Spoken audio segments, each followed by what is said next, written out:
Il promettait une guerre économique et commerciale sans pitié, avec l'instauration de nouvelles taxes douanières. Sous l'administration Trump, vous allez payer des droits de douane et pour certains pays, ce sera très conséquent.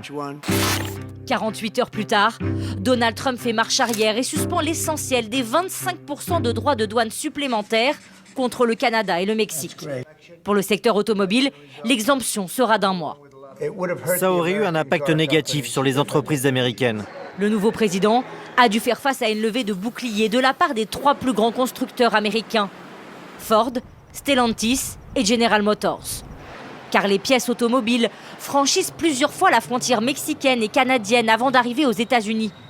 Des droits de douane de 25% à chaque traversée auraient augmenté le coût de production et avantagé les constructeurs étrangers. Si la présidente du Mexique a remercié Donald Trump pour l'exemption temporaire, le Premier ministre canadien lui reste combatif. Nous allons continuer dans le futur à être dans une guerre commerciale initiée par les États-Unis. Nous devons acheter canadien et nous défendre. Donald Trump doit aussi faire face à l'hostilité et la pression des marchés financiers. Un environnement économique devenu trop instable selon les experts. Quand vous dirigez un gouvernement, ce n'est pas comme une entreprise privée.